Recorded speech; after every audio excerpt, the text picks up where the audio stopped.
Welcome to the Eternal Optimist Podcast. Your host, Matt Drinkon here. Today, we have a very special guest. His name is Rich Campe.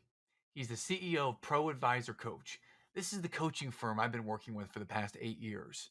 Rich has become a dear friend to me in this time. We met on December 14th, 2012 at Bentley's on 27th, a nice restaurant in Uptown Charlotte. We're on the 27th floor, overlooking the city at the Charlotte Chamber of Commerce Christmas party. There are 50 people in the room. I met Rich for the first time. We're sitting at this table together, and we want to up the game at this party. So when the leader of the chamber is introducing people, Rich and I decide to rally our team. We all stand up together at the same time. We start singing Deck the Halls, pitch perfect style, in front of the whole crowd. And before you know it, another table stood up and then another, and the party really got rocking and rolling. And that is how I met Rich Campe and determined that this is going to be a friend of mine. Almost 2 years later, I started to work with that company, ProAdvisorCoach. That's where I work now. So very excited to introduce my dear friend, Rich. He's not just someone that I work with. He's also a mentor. He's a coach. He's a dear friend. So many things about Rich I could share. He's fascinating. He has so many levels of depth. I call him the wizard because sometimes he starts to speak on stage when he's giving keynote addresses, and he starts to go into wizard speak and talk in these very visionary tongues. It's amazing to hear him speak. He can be very captivating. Today, he's going to share with us in this interview many of the challenges that have helped make him the person he is today. I want to prepare you, though, because he's going to share some challenging things, some things that many of us who are parents would never want to undergo, and he's been through them. He is the picture of success on the outside, but inside, deep down, he has overcome some tremendous challenges, and he has openly shared a number of them with us today. This conversation does get emotional. It is one that he goes into a place that he really shares his feelings and shares what's deep down around several key challenging things in his life. One of those is when he was 4 years old, he was diagnosed with a terminal illness. Right there.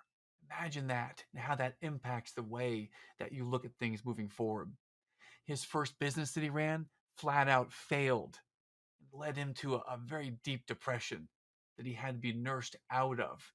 And he shares that story. He went through a divorce, which was challenging for him and his children.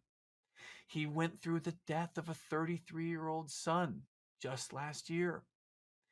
Many things that Rich has seen in his life and done in his life have been shaped by these challenges. And all of us have these challenges out there, right? Rich goes deep and shares how he got through them, the lessons he's learned, and how that's helped him to create this amazing future vision of the world. The second half of our conversation is about that future vision. And he talks about performance versus presence model, the old industrial revolution model versus the wave of the future and where we're going. He talks about his greatest teachers being the things that are the greatest frustrators. Rich Campe is an amazing human being. He's a dear friend, and he goes deep down the rabbit hole in this future vision. I hope you enjoyed this conversation today with my dear friend, Rich Campe.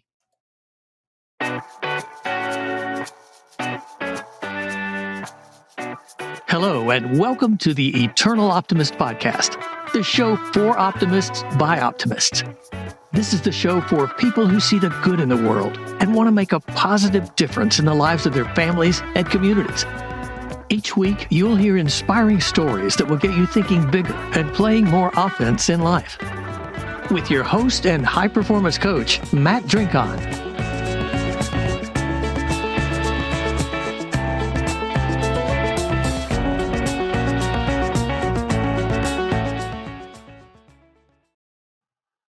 It is a deep pleasure of mine to welcome a dear friend of mine to our podcast today. This is Mr. Richard David Campe. Rich Campe has been a friend for a long time. He's been a mentor. He's been someone that I have just loved for the longest time. Someone I deeply respect. He's taught me a whole lot in the business that we're in together in coaching. So, Rich, it's just an absolute pleasure to have you here today. How are you, my friend? Well, appreciate the invite and being here. Always great to connect with you, and looking forward to this. Heck yeah. Well, let's dive in then, shall we? To kick things off here, Rich, I want to set the stage for what's going to happen today. We'll give you a chance to share with the listeners a little bit about yourself and what they need to know that they didn't hear already in the bio. And we're going to talk about some really deep, challenging things that our listeners can learn from someone who has, to some degree, experienced mastery. Whether it's in business or it's in life, there's a lot that we can learn from you. I know that you're really deep, and I know you're amazing, and you can go in a number of different directions. With philosophy, with business, with faith, with just talk about parenting, with people. There are so many different ways that you are content rich in your learnings and your experiences. And I'd love to go into some of the deeper things, the challenging things, and help our listeners get a taste of, here are the things that someone who has experienced success, here are some of the things that they've learned that you can learn too, friends. It's not all, sunny shores up here in the top. Also under the water, you're the duck that's going a million miles an hour. And I'd love to get under that water line and hear, some great stories from you, because I know that you're chock full of them. So that's where we'd love to go today. And well, I guess to kick things off, can you share with our listeners what are a couple things they need to know about Rich Campe, just to kick us off here? Sure. We spend half our time between St. Simon's Island and Lake Norman, North Carolina, outside of Charlotte. So that's it's the first really kind of last couple years back and forth with that and trying to figure that out. And that's been nice. I'm into anything on a board. So a one wheel, electric skateboard, a snowboard. I'm just getting ready to take some lessons on kiteboarding on the ocean, on the Atlantic. So anything on a board is fun. We have 5 kids, 3 grandkids, and I'm in my second marriage. I feel like I learned a lot the first time, and that's that was tough. That was really tough. So maybe we'll dive into that some more too. And but between Lori and I, we have 5 kids, and we'll I'm sure talk some more about that as we go forward. So. Absolutely. Absolutely. Well, you hit on something. You're sometimes between St. Simons and Lake Norman, North Carolina. If you could share with the listeners, I know personally some of the stories you share with me. If you're open to it, can you share a little bit about how you got to the place that caused you to be between two places? Mm-hmm. So 3 years ago on Memorial Day, I came back from golfing, and in fact, man, it might even been with you actually. Now that I think about it, but I was golfing, and I came back, and Lori had said that it was part of our dream on our vision board for us to get to the beach, and she didn't want to drive any more than 5 hours, but wanted to have the warmest climate we could possibly have. And so when you go from Charlotte, North Carolina, you start going down the Atlantic Ocean, down the coastline. St. Simon's Island in Georgia is 5 hours, so you're getting the warmest weather. We didn't really want to be in Florida, humidity, hot, so we wanted to kind of get as close as we could, but still have a 5-hour drive. And I'd never heard of St. Simon, so I came back, and Lori said, "Hey, look, I found this place, 5 hours right on the beach," and showed me this property. And I thought, wow, like, never even heard of this place. Let's go tomorrow, which with 5 kids is unheard of, that we'd have Memorial Day weekend open like that. And yet we did. And so we jumped in the car and booked an Airbnb and stayed that weekend and just fell in love with the island and its people and just the community. And so, yeah, that's what led us. And that was really a whole story in itself, because it was, probably a 10 to 20 year retirement goal to ultimately get to the island, retire there, or whatever retirement actually looks like. I'm learning a lot more about what that means at this point too. But it just kind of one door opened after another. And if there's one thing I've learned, it's like you don't have to have all the answers. And so in this situation, we got here to the island, and I said, we wanted to meet the realtor just to see the place. And I've always believed in, step into those places that you want to go before you're there, right? If there's a car that you want, then go sit in that car and feel what that's like. And so like, well, let's just go in that house and experience it. And then that led to the realtor saying, well, do you want to meet the owner? And, the house was, I don't know, everything's relative, I guess, but it was, fairly expensive in the $2 million range. And I said, wow, there's just no way that that works in our budget. But the realtor said, well, you want to meet the owner. And I said, well, just as long as he knows that, hey, look, I don't know, like, I don't want to create false pretense. I wanted to make sure he knew that maybe the timing wasn't most likely, and definitely at that point felt like it wasn't the timing, but yet I was curious. And so he said, oh, no, absolutely. And so it was really interesting because then I met the owner, we became very good friends. And I realized that going through that process is that it wasn't so much like buying a primary house as it was buying a business. And I knew business, and I work with a lot of successful business owners, and we've had a business a long time. So it was totally different than I thought of how to go about purchasing real estate. And now looking back, right, we have 9 properties on, total, and a lot of investment on the island. And just real estate is just such a great way to invest. And especially all that happened with COVID and where we are and timing. So lots happened in the last 3 years. When 9/11 happened, I had purchased,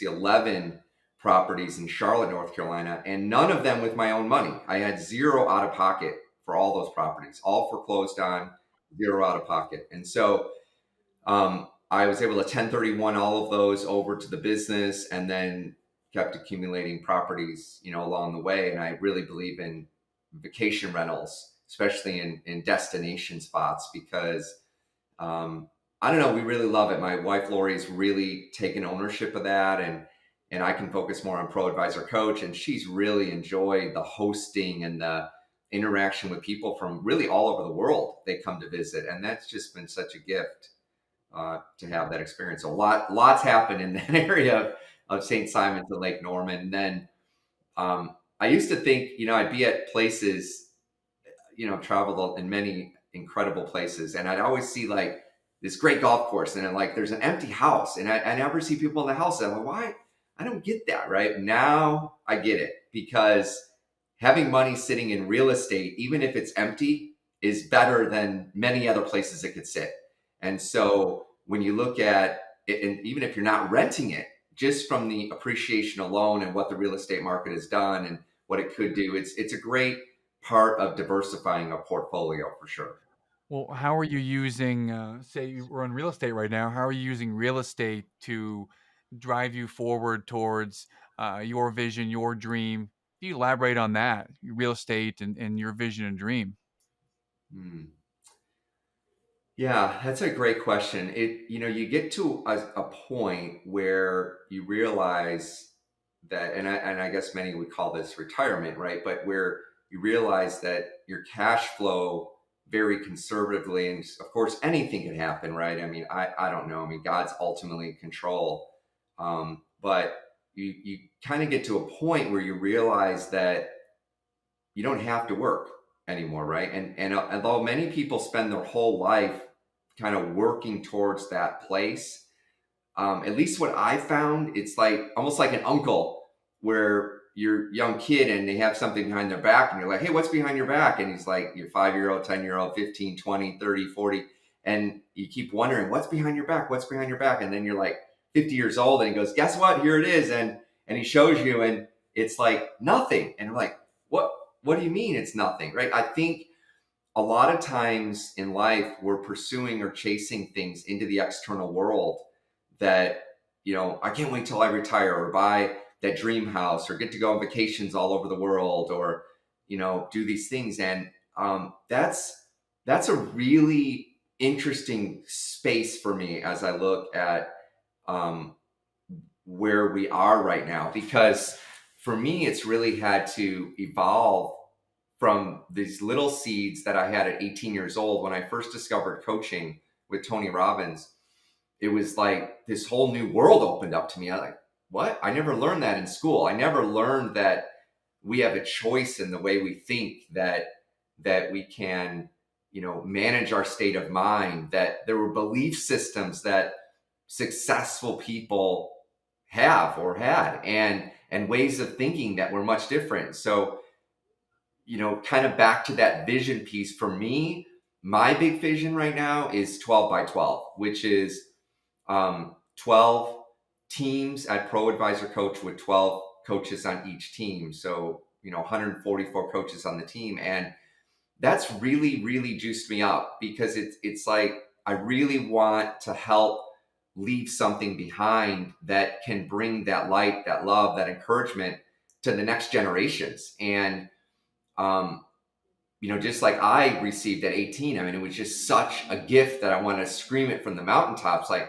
hey, everybody, you've got to know there's another way, right? Which to me is ultimately our faith and God, and a bigger place. Yeah, there's definitely strategies around that. And so that's led to that. And so it's really been nice to actually use the real estate and some of these other things to fund, to fuel, to invest more into ProAdvisorCoach, to find new ways to make it even better. And I've been very blessed. I'm very grateful. I've had friends that say, you want to go public with the company? Do you want to do all these? And I said, I really wanted to keep it to the original vision, and be able to hand it off to the next generation of coaches, right? Like yourself, that can then take it to the next generation. And because to me, it's so much more than about the money. Yeah, we do well and we have great lifestyles, but it's so much deeper to me. It's a calling. It's something that, and it's kind of, back to the sweet spots, right? Passion, purpose, profit. And if you can do something you love, really love, like passionate about, and be great at it, right? And make great money with great people, that's it. Like that's the deal. That just really juices me up. What do you think are some of the biggest obstacles or challenges that you might be facing right now that might try to slow you down on the way to achieving this vision and dream, Rich? Yeah, the biggest one is the technology. Technology is so important because it creates so many efficiencies in so many ways. Yet, um, when you really start looking at the whole picture of a flow from a new coach or a new client, from lead generation all the way through the cycle of billing and joint work and payouts, and delivering a high-end Disney Four Seasons experience, there's a lot behind that, right? Look at because I see ProAdvisorCoach manifesting to similar how we'd see Lyft or Uber or Airbnb, where there's this center of the wheel that lets clients and coaches connect in very organic, great ways with amazing tools and resources and templates and joint works. I really, there's a lot to that, and it's been challenging. I mean, we've got development teams in different countries. We've got project managers. I mean, there's a lot there, and it can get expensive real fast, and there can be a lot of scope creep. So defining the projects, focusing in on them, having really clear project plans, I found is really, really important, because it's just so easy, just like in life, to spear off the track, right? We end up, rabbit holes, right? We want to develop this wow experience for clients, and all of a sudden we're doing something totally different that's taking us off track. And just really, really important to keep that focus. Yeah, when you find yourself into a rabbit hole, and I know that there are any number of ones you can get into as you scale a business this size, how do you bring yourself back to the vision when you get distracted by just some shiny light or some rabbit hole, as we call it? Yeah. Yeah, great question. I really, because I know that my natural place is that high practical, innovative, push the envelope around what's possible. That's a fairly easy place for me to go into that possibility, space. So I do my best to surround myself with others that are very structured. and I tie the compensation. One thing I'm really proud of at ProAdvisorCoach, for example, is that we have nobody and the entire organization on salary or by the hour. Everyone is paid on a performance basis, gamification through the platform, everybody. And so that is a totally different way of thinking. I talked to really great friends and they're like, oh, my assistant didn't show up or someone's out sick. I was just talking to a really good friend yesterday and he was telling me about his significant other that he's with, and she works at the bank, and she said it's just unbelievable how she's carrying this heavy load right now because one person broke their leg, one person's out for sick, one had planned vacation. And what happens in a lot of those environments is that people say, well, I'm going on vacation, they just expect it's all going to be done, but where does that land, right? So it lands on the manager, the owner, and entrepreneurs can really deal with this where they set up these cultures of dependency and codependency where it's not uncommon that an employee is like, hey, look, when I'm done, I'm done. I leave. And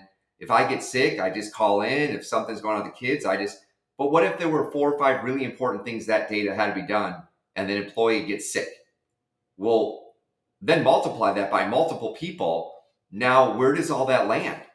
That lands on the entrepreneur, the business owner. And I think we're onto something really big with gamification, performance-based setups that are natural cause and effect, deserving models, not creating this enabling. I honestly think that the employees of the future will be known as the slaves of the past.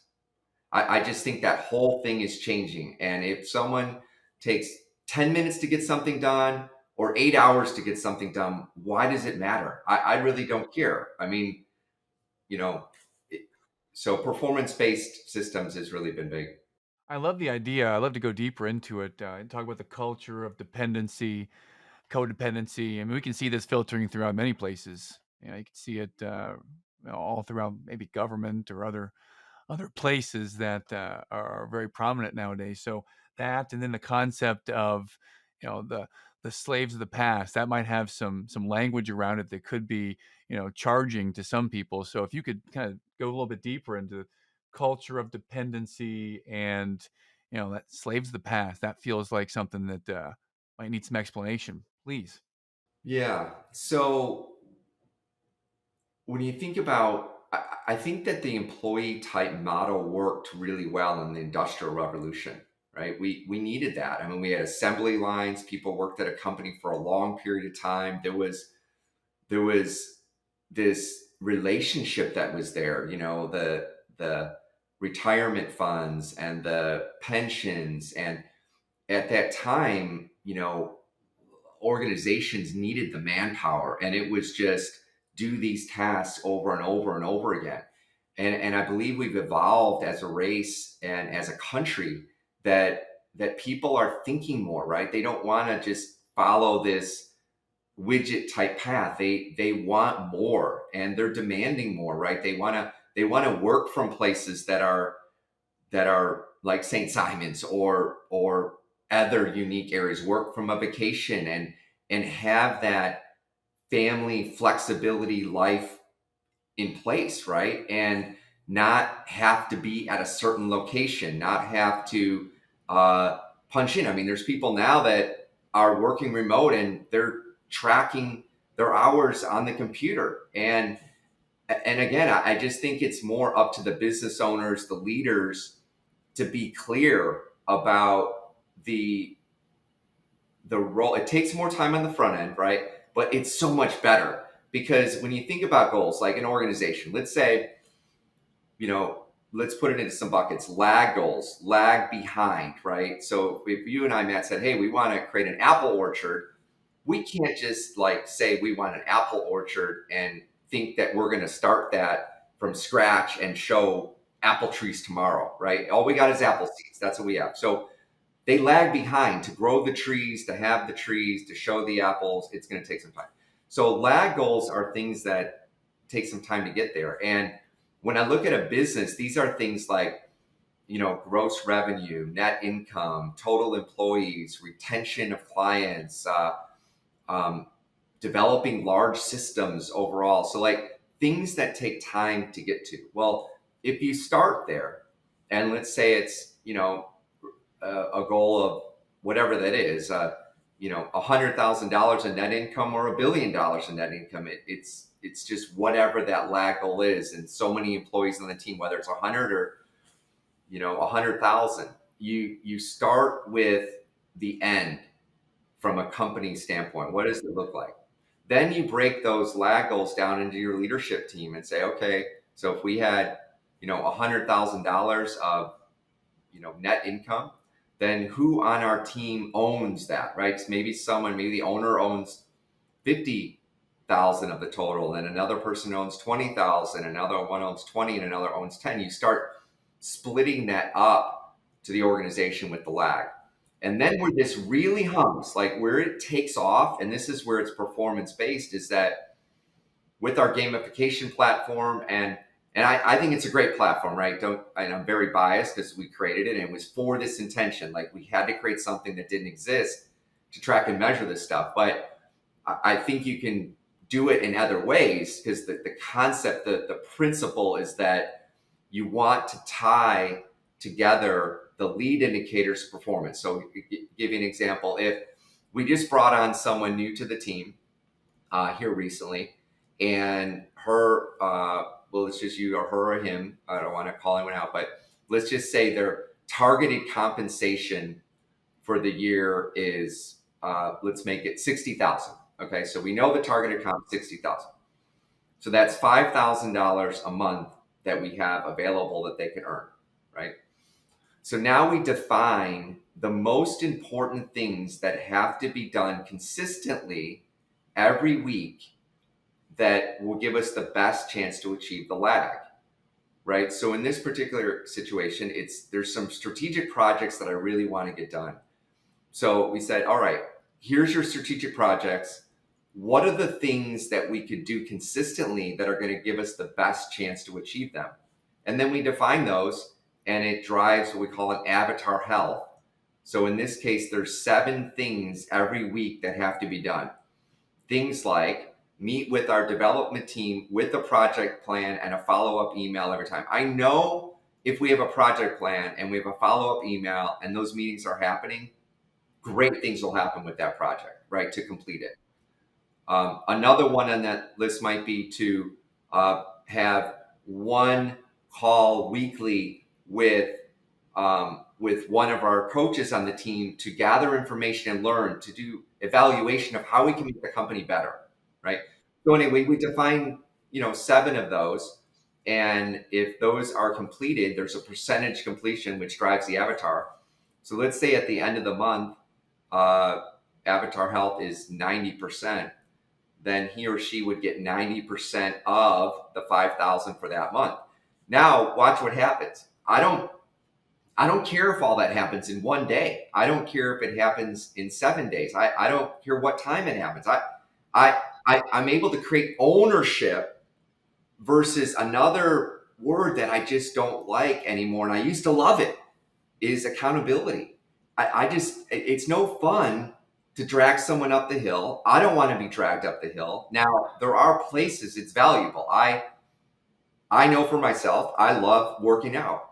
But if I don't do that with someone else or have a team that I'm with, held accountable with, I'm not going to get the same play of game in my workouts as I would alone. That's just me. Now, some people can do that. I've just found that personally for me, I played a whole nother level when I had that, but I'm also all in, right? I'm like, I want to achieve big goals in my health. And so I set up, this is back to your other question, Matt, like I set up a culture that naturally gravitates towards my strengths and manages my potential weaknesses. I don't try to take my weaknesses and overcome them.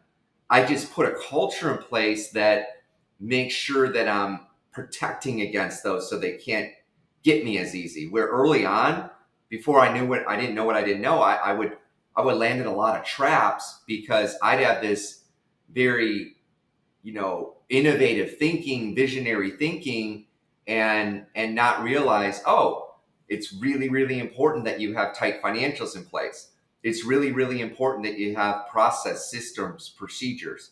So having people around me that can help in those areas while I can still think bigger and live in my most passionate, creative, genius place is amazing. But I think a lot of entrepreneurs, they have that, right? But they end up in a trap of a self-employed slave model because they keep spinning, and it's tight. Like they're tight with, like, can I afford this? Can I afford that? And I say the best investment you can make is into yourself or into your business. I mean, you're going to get the biggest lifts because you have the most control, the most passion, the most. So start there and then start diversifying from there. If you're an entrepreneur, make the investment to get an assistant, make the investment to outsource some things, make the investment to get a coach to walk through someone that's been through this stuff. It's I started doing that really early on, and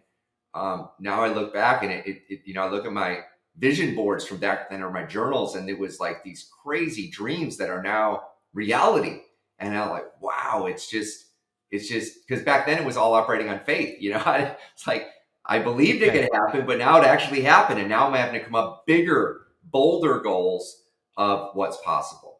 Rich, I believe that you have successfully taken us down the rabbit hole. I want to thank you for that. This is awesome. Yes. We've got a lot of good stuff here. I want to go backwards and unpack a couple of things because I've made some notes, and there are two main ideas. I want to go back to the idea of creating this business format, this environmental format where you start with the end in mind. You talk about the lag goals, the things that you have to do a lot to get the apple orchard to produce apples. So what you're suggesting is that we start with the end in mind, and the leader set this very clear goal of here is what success looks like. And then from there, you look at each person on the team and you break down by role, here's the contribution that we need for you to make. And if you break it down to the people on the team and they know that when their performance is at this level, then the team wins. That's where the performance-based model works, is everyone is super clear on here's what I need to do in my role. And I think that's one of the things that then we kind of go back to the industrial revolution concept of, everyone was hourly, everyone came in and worked there together. They worked the same place for 30 years, pensions in place, whatnot. That may have been the original place you're talking about where we get stuck in the hourly mindset that, I just got to go and clock in and get the job done versus I get to go to work, and when I get this result achieved, then I can go home and I can do it not in 40 hours. If I can do it in 1 hour and figure out an innovative way to get it done quickly or more effectively, then I don't have to spend the time clocked in like that. I can do it as quickly as my skill level will empower me to get there. That's the first thing I heard. The second thing, and that's brilliant, love that. The second thing that you shared was creating a culture where everyone gets to play to their strengths rather than getting stuck in the trap and going down the rabbit hole of your weaknesses. You get to play to your strengths, and you created a very intentional culture around that. And those are the two main ideas I took away from this section. And I want to thank you for that. I want to take a little pause here, Rich. And this is where we're going to take a pause in the podcast production too. So we're going to pause for a quick moment.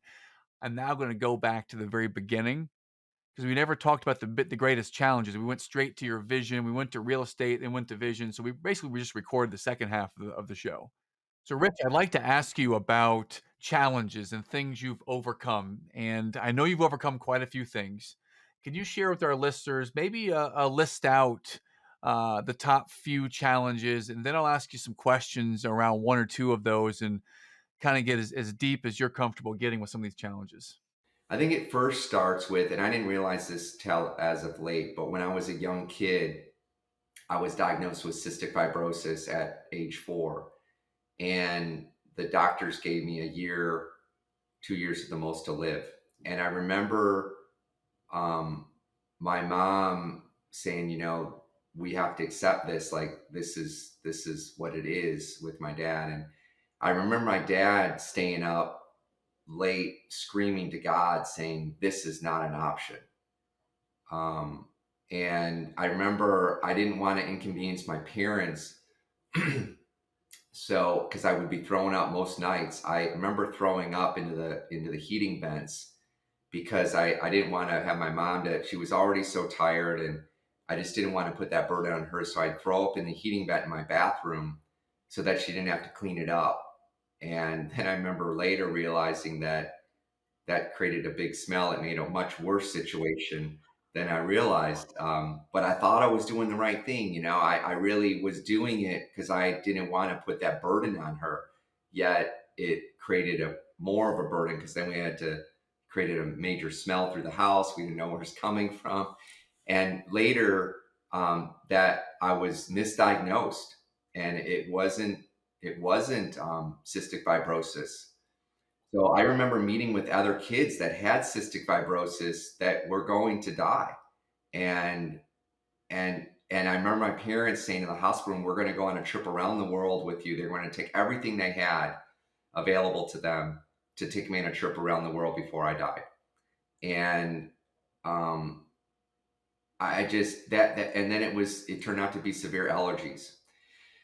So that was, although I didn't know it was trauma at the time, and I wasn't aware, I didn't know what I didn't know. I mean, I was just like, you don't know. I mean, you're a kid. But as I've experienced things in my life going forward, like, when I borrowed $26,000 from friends and family after graduating with Tony Robbins at the ripe old age of 21, I thought I had it all figured out. And I lost all of that money and in deposits and completely freaked out. I thought my life was literally over. And at 21, right, I just, and my mom, God rest her soul, I mean, she really nursed me back to life, just one little step at a time.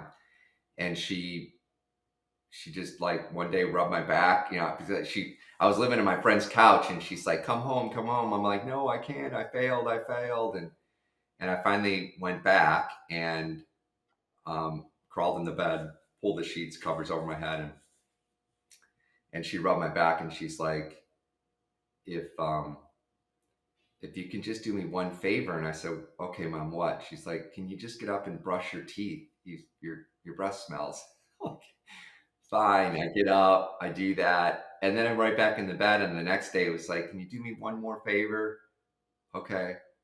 And she said, can you take a shower? You kind of smell. So I took a shower. And the next day it was, can you eat some crackers? Like, she literally nursed me back to life. And I look at the direction and how, whether that's a parent, a mentor, a coach, a friend can have um, on somebody else's life. I mean, that powerful to help there. Yeah. Well, Rich, if I can jump in, just to be clear here, we're at a place where you're 21, you have borrowed $26,000 from friends of yours, from family of yours to start a business venture, and it has just failed. You've lost this money. That's where you're at right now, and your mom is nursing you back. I mean, encouraging you, supporting you, nursing you back to life. That must have felt at that age, without any, financial success yet in life, compared to where we are now. That must have felt like the entire world is crashing down, to lose that. Can you magnify that for us a little bit, of how that felt in that moment you realized this, and what got you to that place where you're kind of at home in bed? Yeah, it's interesting, to look back at that, and literally at that time, it was the deepest, darkest um, place I could have imagined when I think about then. But then, as I now look at my life from from 21 to now at 53, I am starting to see how the tragedies, the darkness, the things that happen to us are all happening for us. And I give you an example, because then, we're going through a divorce, was extremely challenging. I never thought that would happen. ever in a bazillion years. And it was a core value, and one, it's just kind of one erosion after another. And all of a sudden, we're in that situation. And that was hard. That was really hard. But I think one of the most challenging things I've ever dealt with is, when Lori and I got married, I'm a coach, right? I want to do like what my mom did. I want to be able to be there for others, to be an encourager, a place of light, a place of hope. And when our oldest son, Drew, passed away, was killed in a car accident, that was by far the most challenging thing I've had to go through. At many, many, many levels, though, because it was watching this person that I care so much about, Lori, in so much deep pain. And there's like the only thing I can do. And I realize now, like, that was a deeper lesson for me, because there was no fixing. There was no, all I could do is do my best, which I'm not very good at a lot, but I've gotten better at it, is to be fully present with her feelings and emotions. And that meant I'm feeling a lot of those things too, not even close to the level she was. But I'll tell you, when losing a child, and he was 33, but there's just no deeper pain than any human being to experience, And so I really started having these, so, when I look back, I guess flashing back to what you're saying with when I was 21 and then going through the divorce and some of those really dark times, is that my faith has increased so much more about that it's so much bigger than what appears to be. And my relationship with God has increased, and just the serenity of realizing that, it's just opened up a much bigger place for me around. Wow, that's deep. And wow, Rich, I go back to being 21, and you felt this deep, immense pain that you'd lost, that you failed, and kind of the theme of your family member, your mother. You had someone there that cared for you, and that you know mentally encouraged you, supported you to get back up and try it again. That seems like a really crucial part of you being able to make that comeback there. And then you shared this great thought of that everything that's happening, it's not happening to us, it's happening for us. And then can you share an example of how is that a divorce happening for you? How is the death of a child happening for you? I love the concept, but I don't quite understand it fully. And I'd love for you to dive in and share how you've come to understand that through these very challenging examples. If you could start with how did that happen for you? The business failure at 21, and then move forward, please. Yeah. Well, that one at 21 happening for me is that I'm glad I learned that lesson at 21 with only $26,000 instead of millions and millions, because if I didn't learn that early, and I still had to have many reminders along the way, and I still get reminded now of those blind spots for me. But it circles back to the place of having people around me that are really great with structure and numbers, and that I have systems and processes and bumper rails in place so that I can operate within my zone and move forward. So that was for sure the mind scan, for example. I mean, that great tool that I learned about later that showed me that, right? It really helped me to see that. So at the time, I didn't think it was happening for me, but when I look back, I realized it was happening for me. You know, um, going through a divorce. At the time, very, very dark, very challenging, so difficult to tell the kids, to share with the kids, to,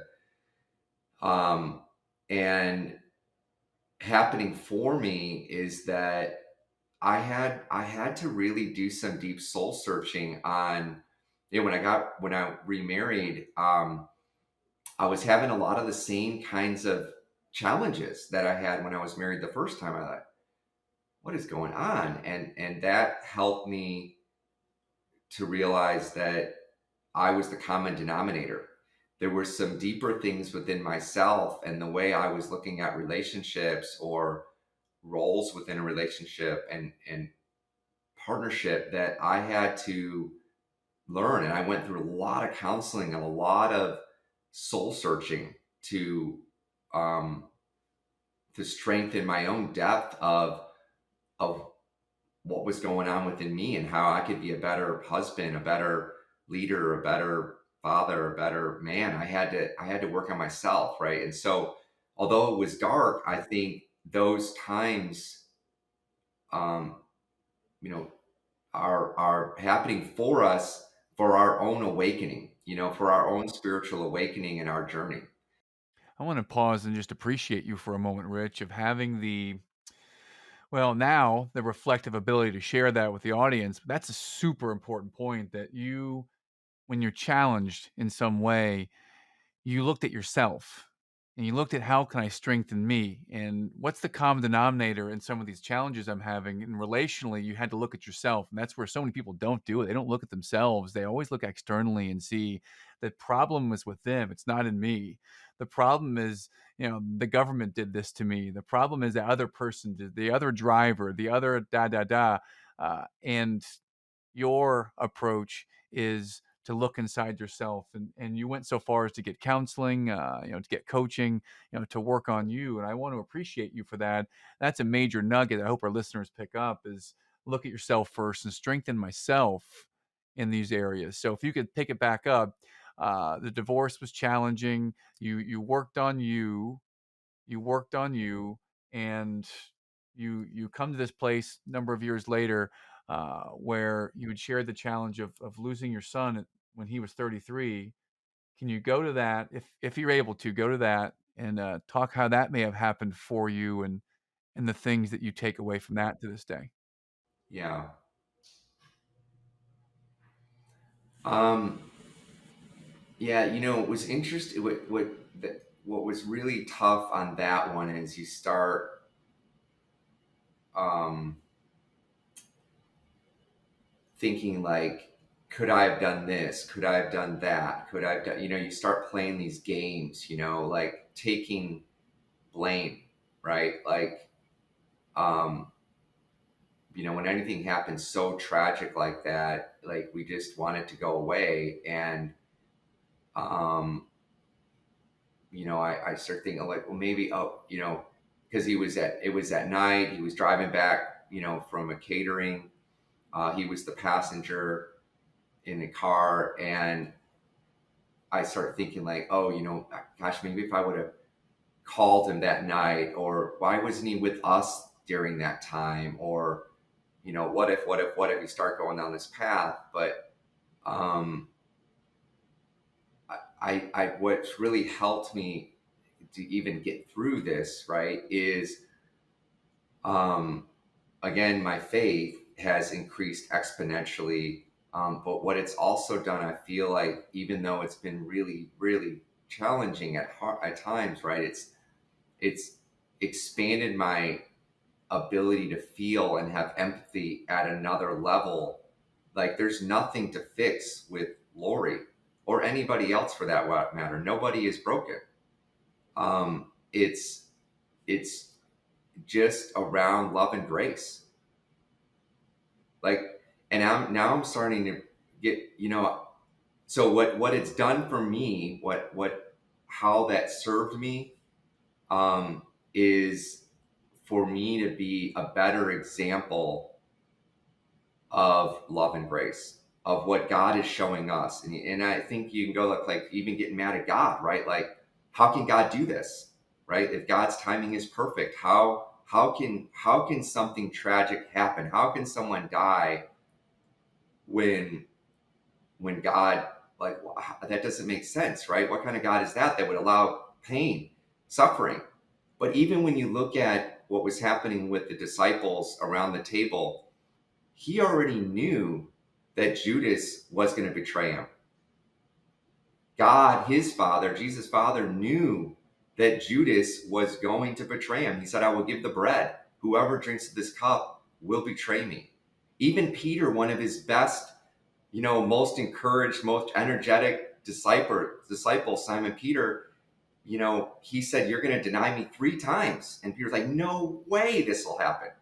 But it had to happen to show the brokenness of us as human beings, right? Sometimes, remember, God's lag indicator is for us, right? It's for us to love and have grace in his image, right? He's after a bigger picture. It's around us realizing that it is love and grace. That's it. Like, it ultimately, right? I mean, like, to grow more in his image. So I think that although God does not cause sin, I believe he will allow tragedies to happen that draw us closer to him in our faith walk. Even horrific things but through that darkness, just like, I mean, look at, God sacrificed his own son on the cross, bleeding in the worst possible way you could imagine. I mean, I can barely handle your car, and Drew dying, let alone letting and watching my own son, to watch your own son die on a cross and bleed. That is the ultimate pain. And someone already did that for us. That's unbelievable. Think about that. Think about, someone already died for all of our sins because we are imperfect. Someone already did that. Someone already made an ultimate sacrifice for us. And sometimes without the darkness, we don't get the depth of seeing the light and how powerful it is. Because I don't know how anyone can possibly go through something that tragic without a faith in something so much bigger. It's not possible. I don't know how anyone could possibly do it not knowing there's a God so much bigger than what we see. Wow. It's hard to follow up on that. I thank you for going deep with me, Rich, and and being vulnerable and bearing your soul. And I love you for that. Thank you, brother, for enabling yourself to share that with everyone. And what I bring it back to, what I'm hearing you share in relation to how this is for us, is it's an opportunity for us to lean into that love, lean into that grace, and any challenge that may come up, especially the most tragic ones, are an opportunity for us to to learn more about love and grace. And from a frame of a strong faith, it's His love and grace. And to put ourselves in that perspective and have that empathy, and that's very challenging to accept, I'm sure, having been through that tragedy that you have. But thank you for putting it to us so eloquently. Uh, Certainly appreciate that, Rich.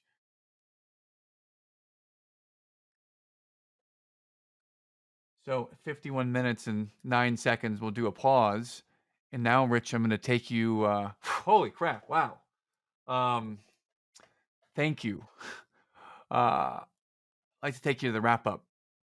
Um, and the wrap up is going to be just that last question. Any feedback or advice that you might like to offer as it relates to creating your own future, seeing your own future. So at 51:50, we'll dive in.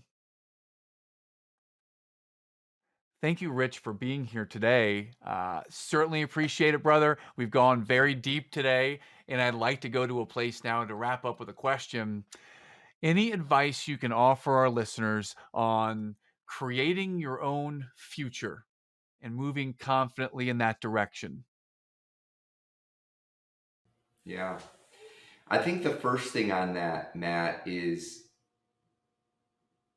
really getting called from a place that's deep within your soul, right? So, I mean, I'll give you an example. I wrote this at 18, and this was because of coaching, right? I mean, this has been my beacon, my litmus test, my, snap the plumb line, right?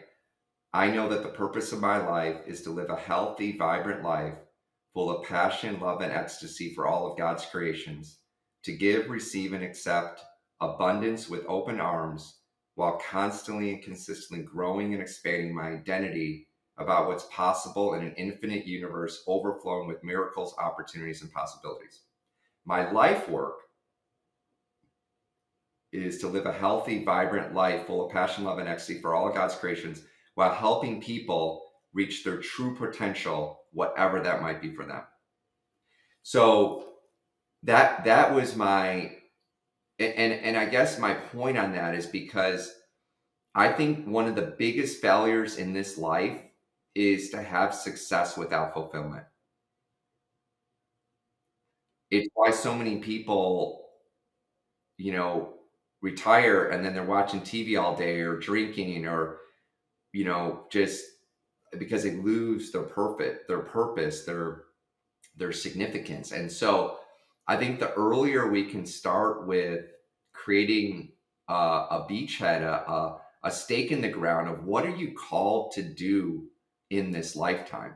I think it has to start there because so often we pursue other stuff that's outside of that we think, oh, once we have, that car, that house, that relationship, that perfect body, that this, all these things that we're going to have this peace or happiness. And I think it's reverse. I think we got to start with what we're called to do and then expand it from that.